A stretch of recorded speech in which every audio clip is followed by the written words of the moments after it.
Köszöntök mindenkit! A mai videómban az ukrajnai háború kapcsán azt fogom majd megmutatni, és be is fogom bizonyítani, hogy miközben úgy élünk az Európai Unióban, hogy azt gondoljuk, és azon belül persze Magyarországon is, hogy véleményszabadság van, és a tényfeltárás, az igazságkeresés az megengedett, valójában véleményterror van, üldözik azokat, akik az igazságot szeretnék feltárni. Tartsanak velem!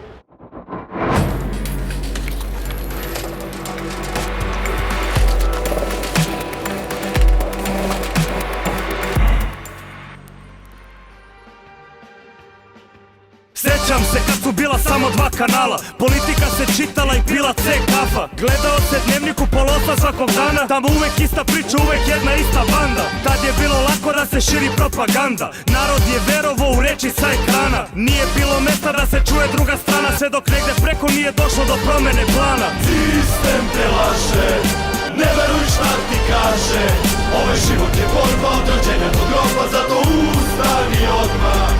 Szeretettel köszöntök mindenkit innen Szerbia fővárosából, Belgrádból, az egyik kedvenc városomból, ősi magyar nevén Nándorfehérvárról, ahol a vérem Szilágyi Mihály volt a várkapitány egykor a középkorban, és most elsősorban a demokrácia, a véleményszabadság és a világpolitika szempontjából szeretnénk beszélni arról, hogy mi a helyzet itt Szerbiában, hiszen most már hetek óta arról beszél a szerb kormány, hogy folyamatosan bombariadókkal próbálják tönkretenni az országot, főleg a igencsak alacsony fordulatszámon működő turizmust, hiszen állandóan bombariadók vannak itt a bevásárlóközpontokban, a szórakozóhelyeken és szinte mindenhol.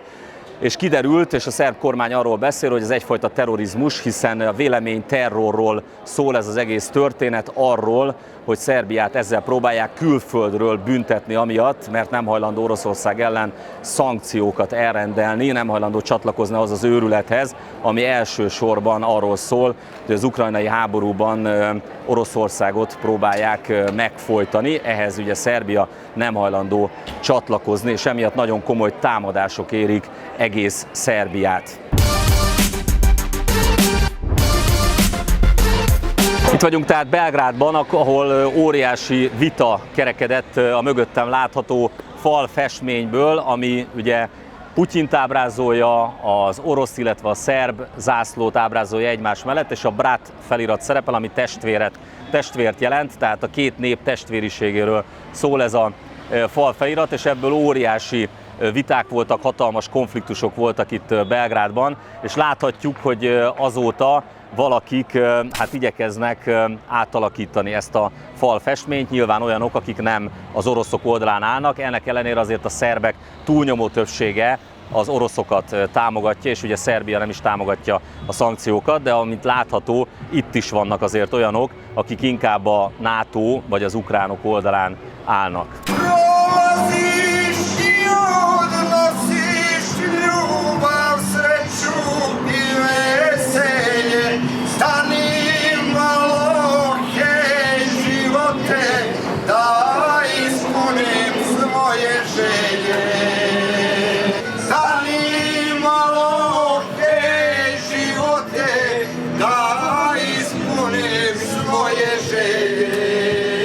Itt látható mögöttem Belgrád városában, méghozzá a belvárosban a hadügyminisztérium épülete, és itt van az az épület együttes, amit még a NATO bombázott le, és azóta is itt látható még maga az épület ugyanabban a romos állapotban, hogy a NATO lebombázta.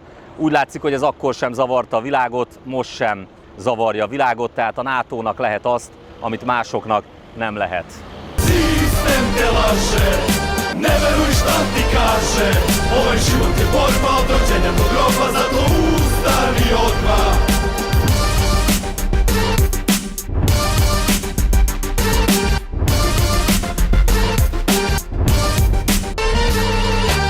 A szerbek nem csak azért vannak nagyon nehéz helyzetben, amikor az ukrajnai háborúról kérdezzük őket, mert történelmi testvéri szövetség kötő őket az oroszokhoz, hanem a NATO 1999-es bombázása miatt is. Ugye ma nem nagyon beszél erről senki a nagyvilágon, miközben mindenki elítéli Oroszországot, természetesen jogosan agresszió, háború miatt el lehet ítélni egy nagyhatalmat, de ez csak akkor igazságos, hogyha mellé tesszük azt, hogy az Amerikai Egyesült Államok, egy másik nagyhatalom rendszeresen tett olyat, mint most jelenleg Oroszország, például 1999-ben, amikor teljesen önhatalmulag, saját döntése következtében a NATO, elsősorban amerikai vadászgépekkel megtámadta Szerbiát, és 78 napon keresztül bombázta ezt az országot, és bizony nagyon sok civil áldozata is volt ennek a háborúnak.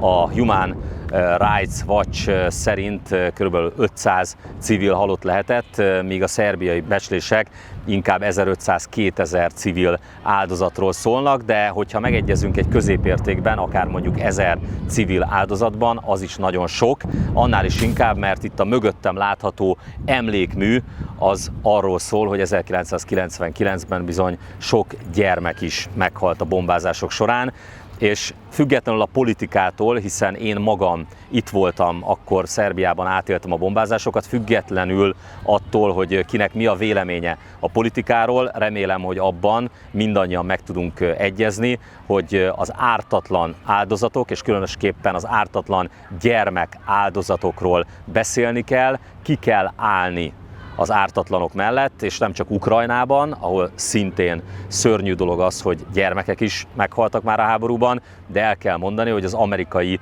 vadászgépek, az amerikai hadsereg is ölt gyermekeket, például itt Szerbiában, és az ő emlékükre emelték ezt az emlékművet itt a Tasmajdanon, Belgrád egyik központi parkjában.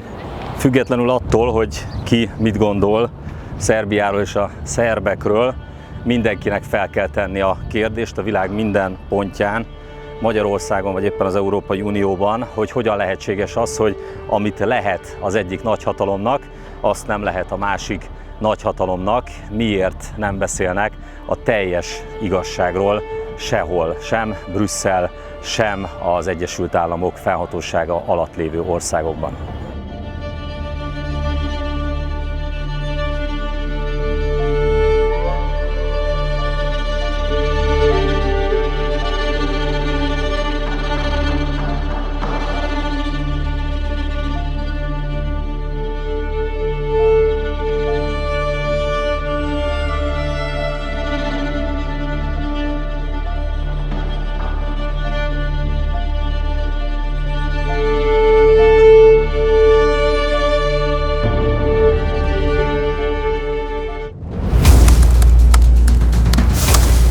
Rengeteg tehát a párhuzam a NATO, Jugoszlávia, illetve Szerbia ellen indított hadművelete és az Oroszország által Ukrajna ellen indított úgynevezett hadművelet között. Mind a kettőt az ENSZ biztonsági tanácsának jóváhagyása nélkül indították el. Mind a két esetben egy adott szuverén országot támadtak meg, és mind a két esetben arra hivatkoztak, hogy az adott országban egy kisebbséget védenek meg. Igaz, mind a két országban, tehát Szerbiában és Oroszországban is ez az adott kisebbség, tehát az albán, illetve az orosz fegyvert ragadott a hivatalos kormányzat ellen. Az egyetlen igazi nagy különbség a NATO, illetve Oroszország támadása között az, hogy a NATO nem vetett be szárazföldi erőket. Ugyanakkor az Amerikai Egyesült Államok által vezetett koalíció nem csak Jugoszláviát, Szerbiát támadta meg, hanem több országot hasonló módon szerte a világon, és ezekben az országokban már szárazföldi sereget is bevetett a támadások során. Többek között Irakban 2003-ban kezdődött, majd 8 évig tartott az Egyesült Államok által irányított katonai koalíció háborúja, amely megdöntötte Saddam Hussein kormányát és kaotikus helyzetet idézett elő az országban. A konfliktus első 3-4 évében becslések szerint 151 000 és 600 000 közötti iraki halhatott meg. Az amerikaiakkal szövetséges brit háborús részvétel hivatalos indoka annak idején az volt, hogy Saddam Hussein nem tett eleget a tömegpusztító fegyverek leszerelését előíró ENSZ határozatoknak, és ezért veszélyt jelent a nemzetközi közösségre. Ilyen fegyvereket azonban a szövetséges haderő Irakban nem talált. Egy korábbi brit vizsgálat a háború után meg is állapította, hogy az iraki rezsimnek az invázió előtt már szinte bizonyosan nem volt bevethető állapotú tömegpusztító fegyverzete. Olyan sok tehát az ordító párhuzam az amerikaiak, illetve az oroszok inváziójával kapcsolatban, hogy éppen néhány nappal ezelőtt George W. Bush, az egykori amerikai elnök, akinek vezetésével Amerika megtámadta Irakot, elszólta magát, nevezhetjük ezt nyugodtan freudi elszólásnak, hiszen megpróbálta elítélni Putyint Oroszország Ukrajna elleni inváziója miatt. Végül is a freudi elszólás okán saját magát ítélte el Amerika Irak elleni inváziója miatt. In contrast, Russian elections are rigged. Political opponents are imprisoned or otherwise eliminated from participating in the electoral process. The result is an absence of checks and balances in Russia and the decision of one man to launch a wholly unjustified and brutal invasion of of Ukraine. Iraq, anyway. 75. A lényeg azonban, hogyha kimondom ezt az igazságot a kétpólusú új világrendről, akkor azonnal számíthatok a cenzúrára. Azt, hogy Oroszországban cenzúra van, mindenki tudja, a média Magyarországon is számtalan alkalommal megírta. Ott akár 15 év börtön is várhat azokra, akik, ahogy az orosz törvény fogalmaz, hamis információkat közölnek az orosz hadsereggel kapcsolatban, vagy a hivatalos állásponttal ellentétes véleményt terjesztenek az Ukrajnában zajló, ahogy a törvény ezt kifejezi, különleges katonai műveletekről. Tehát, hogyha akár egyszerűen háborúnak nevezik Oroszország ukrajnai invázióját. De mi a helyzet az úgynevezett nyugaton, tehát az Európai Unióban és az Amerikai Egyesült Államokban? Itt is működik a háborús propaganda és a cenzúra, de itt sokkal körmönfontabb módszereket alkalmaznak. Komoly esély van például arra, hogy ezt a videót is korlátozni fogja a YouTube, ha nem a nyugati propagandát mondom, és inkább tárgyilagos akarok lenni. Ha érdekel az igazság, hogyha mindkét harcoló felet meg akarom hallgatni, és be akarom mutatni az érem mindkét oldalát, akkor akár törölhetik indoklás és figyelmeztetés nélkül a videómat, ahogy a Facebook szokta, vagy mondjuk árnyékba helyezhetik, hogy ne jusson el sok emberhez azzal a kifogással, hogy egyes közönségek számára kifogásolható vagy sértő tartalom, ahogy azt tették például az eltitkolt igazság az ukrajnai háborúról szóló videómmal is. Valójában azonban a világot a kezükben tartó, befolyásoló globális és globalista nagyvállalatoknak nem tetszik az igazság kimondása. Ők azok, akik a kezükben tartják a kormányokat és magát az Európai Bizottságot, vagy legalábbis befolyásolják azok működését, és éppen ezért most hoznak létre egyfajta gondolatrendőrséget. Az Amerikai Egyesült Államokban indult ez az új gondolatrendőrség, de most már Magyarországon is ettől az esztendőtől megjelentek az úgynevezett tényellenőrök, úgy nevezik magukat, hogy ők a tényellenőrzők, de majd mindjárt bemutatom, hogy hogyan is működnek valójában, mint hogyha valamilyen hatóság lennének, nagyon szűk határidőket szabva, kihallgatják azokat, akiket célba vesznek, akik kimondják az igazságot. Tehát nézzük, hogy Magyarországon hogyan jelent meg ez az Amerikából elindult tény ellenőrzés, ez a fajta gondolatrendőrség. 2022. januárjában hozták létre a Lakmus nevű tény ellenőrző portált Magyarországon. Rögtön meg is találtak engem, az egyik munkatársuk, Neuberger Eszter már februárban rám szállt. Egészen pontosan február 7-én írta sajtófőnökünknek, közben mutatom a levelet, amit írt. Azt írja, hogy a január 13-án megosztott videómmal kapcsolatban szeretne kérdéseket feltenni nekem, amelyben azt állítottam, hogy a déli határszakaszon Ásotthalomnál már hetek óta rendszeresek a fegyveres határátkelési kísérletek, a migránsok lőfegyverrel és kövekkel támadnak rendőrökre, és az önkormányzat alkalmazásában álló mezőrökre. Hát nem sok időt adott, mindössze néhány napot, egy-két napot szoktak adni a válaszadásra. Én ezt meg is tettem, és néhány nappal később válaszlevelet küldtem Neuberger Eszternek, ami így szólt. kérdéseire válaszolok, küldöm egyrészt a linket, amit kért, másrészt pedig a világháló tele van olyan videókkal, bizonyítékokkal, amikor kövekkel dobálják a határon a magyar rendvédelem tagjait, és ide be is illesztek egy YouTube videót. Hát tudni kell, hogy a police.hu van tele ilyen videóval, tehát a rendőrség felvételei mutatják a határt őrző rendőrökre, katonákra, mezőrökre rátámadó kövekkel, illetve most már az utóbbi időben akár fegyverrel is rátámadó migránsokat. Hát ennél pontosabb vagy egyértelműbb bizonyítékot nagyon nehéz lenne találni, illetve mutatni, mint maga a rendőrség. Ennek ellenére azért még azt is megírtam Neuberger Eszternek, hogy az igen nagy probléma, hogyha egy magát tény ellenőrzőnek nevező valaki rögtön már a kérdésében valótlanságot állít, tehát pont ők azok, akik a valóságot, a tényeket meg akarják hamisítani, hiszen rögtön csúsztat, amikor azt állítja, hogy a déli határszakaszon Ásodhalomnál már hetek óta rendszeresek a fegyveres határátkelési kísérletek, a migránsok lőfegyverrel és kövekkel támadnak rendőrökre. Ugye helyette így pontos, ahogy én fogalmaztam ebben a YouTube videómban, amit itt ugye górcső alá vettek, én azt mondtam, hogy rendszeresen kövekkel, erőszakosan támadnak, de most ebben az egy esetben először láttunk lőfegyvert náluk. Más kérdés egyébként, hogy valószínűleg a jövőben egyre több ilyenről tudok majd beszámolni. Tehát miféle tény ellenőrző, aki már a kérdésében is csúsztat és pontatlan. Egyébként miután ezt a levelemet megírtam, Neuberger Eszter, tehát a Lakmus válaszra sem méltatott, és nem jelent meg semmi ezzel az üggyel kapcsolatban. Aztán a Lakmus, pontosabban Neuberger Eszter május 12-én, tehát nem régiben újra jelentkezett, ismét levelet írt a sajtóosztályunknak, már megint engem és a YouTube csatornámat vették górcső alá, gyakorlatilag 3 napot kaptam arra, hogy válaszoljak a feltett kérdéseire.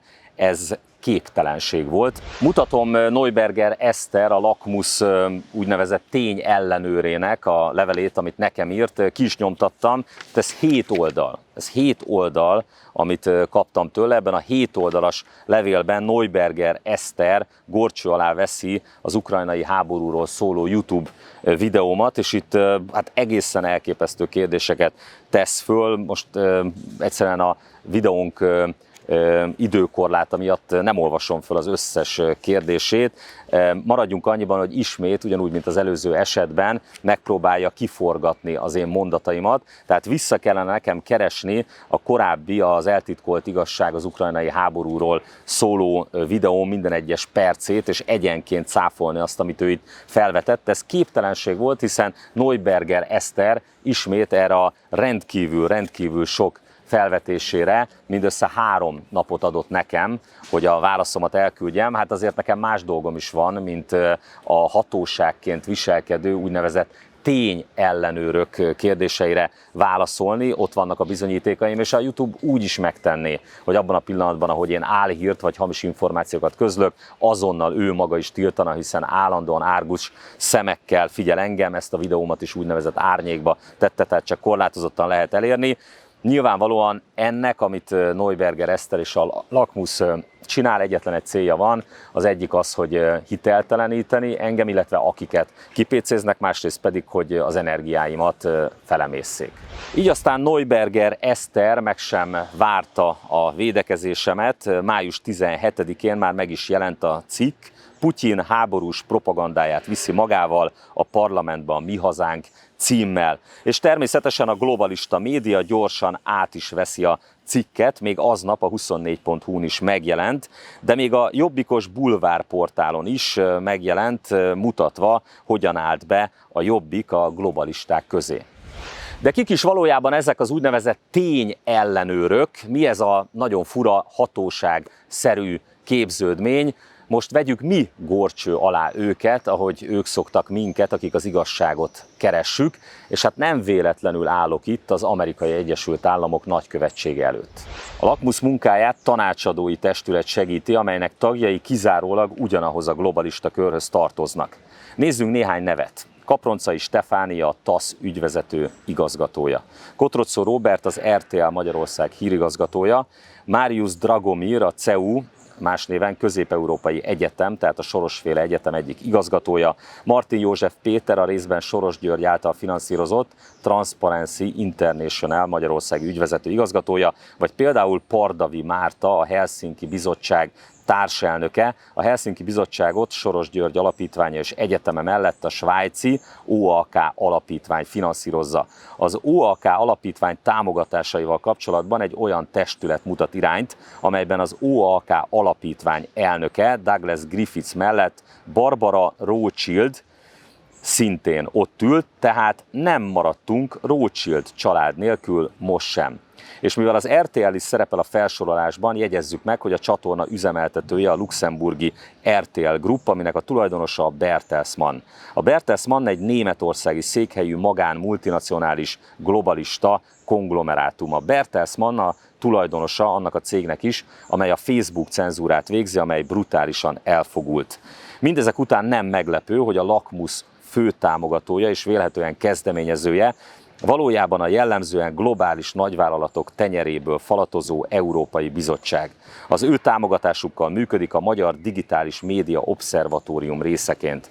Ez az AFP francia hírügynökség, a 444-et kiadó Magyar Yeti Zrt., az eltén működő média Universalis alapítvány és a franciaországi székhelyű globalista ePress PAC projektje.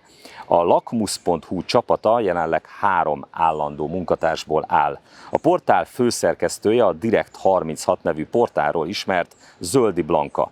A csapat tagja Diószegi Horváth Nóra is, aki a szélső liberális Mérce.hu főszerkesztője volt tavalyig. A harmadik munkatárs pedig az előbb említett Neuberger Eszter, aki a balliberális 444-re írt korábban. A Direkt36 és a 444 munkatársait pedig korábban a Magyar Nemzet hozta összefüggésbe az amerikai titkosszolgálatokkal.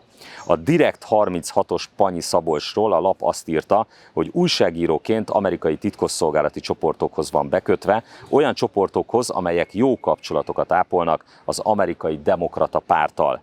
Panyi Szabolcs feltűnően sokat utazott Amerikába, több jelenleg a 444.hu-nál dolgozó újságíróhoz hasonlóan úgynevezett amerikai tanulmányútra ment a tengeren túlra.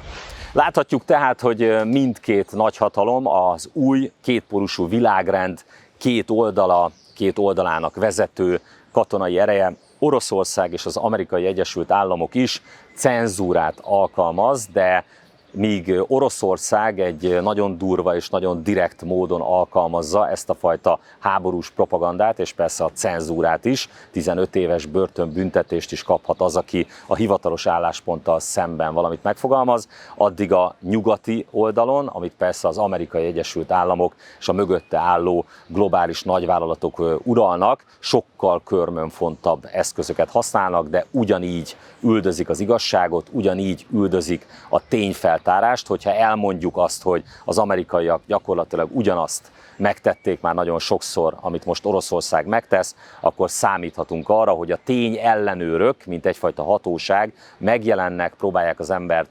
hitelteleníteni, támadni, miközben kiderül, hogy ezek a tény ellenőrök pont azok, akik valójában a tényeket szeretik elváltoztatni, meghamisítani, és mindent el lehet róluk mondani, csak azt nem, hogy függetlenek lennének. Na éppen ezért mondja azt a Mi Hazánk mozgalom, hogy semlegességre van szükségünk, az igazságra van szükségünk, mi egyik oldalon sem állunk, mi az igazság oldalán állunk.